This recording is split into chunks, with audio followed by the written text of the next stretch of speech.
Après avoir profité du festival d'hiver de Sapporo, nous avons entamé la partie Hokkaido de notre safari hivernal. Notre guide est venu nous chercher et nous avons roulé vers l'est. Le premier objectif sur notre liste d'observation était les grues du Japon, aussi appelées grues Tencho ou grues à couronne rouge. Bien que ces grues résident toute l'année dans l'est d'Hokkaido, elles se regroupent plus particulièrement pendant l'hiver dans les régions de Tsurui et de Kushiro.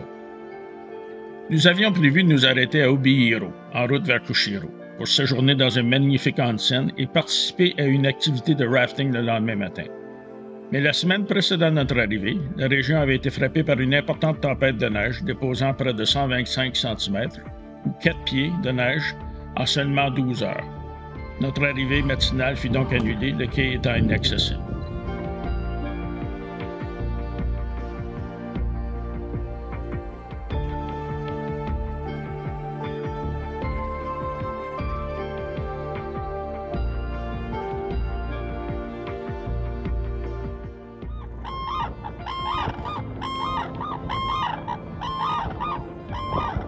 Au début du 20e siècle, les grues à couronne rouge étaient considérées comme éteintes sur l'île d'Hokkaido, principalement en raison de la perte d'habitat, de la chasse et des rigueurs de l'hiver.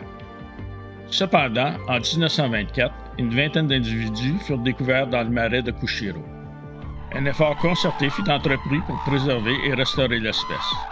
Aujourd'hui, bien qu'elle soit encore en danger, la population sédentaire d'Hokkaido compte plus de 1800 individus.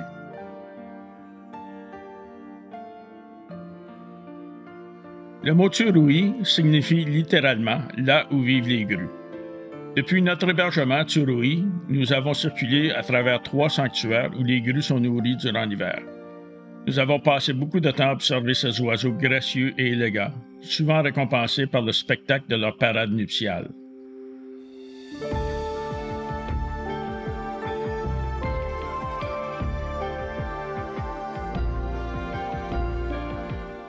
Notre deuxième journée dans la région de Tsurui commença tôt, avec un arrêt à un pont réputé pour l'observation des grues.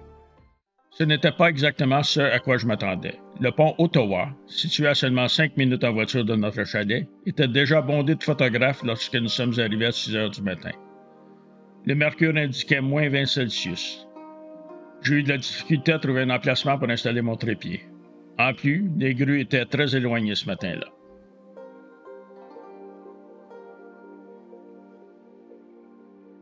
C'était évident que les grues ne s'envoleraient pas de cet endroit avant l'heure du nourrissage. Ainsi, après 45 minutes, nous sommes retournés à notre chalet. Après le petit déjeuner, nous avons observé les grues survoler notre chalet et atterrir dans le champ tout près de là où nous logions. Le sanctuaire de Tsurumidai était seulement à 5 minutes à pied, et lorsque j'y suis arrivé, le soleil était levé et il faisait nettement plus chaud. J'ai particulièrement apprécié cette session, surtout lorsque j'ai vu un mouton noir rejoindre le groupe. Une grue à cou blanc s'était mélangée aux grues à couronne rouge, semblant parfaitement intégrées sans que personne ne s'en plaigne.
Le lendemain fut consacré à une exploration en voiture et à pied des zones humides de Kushiro, à l'intérieur du parc national de Kushiro-Shitsugun.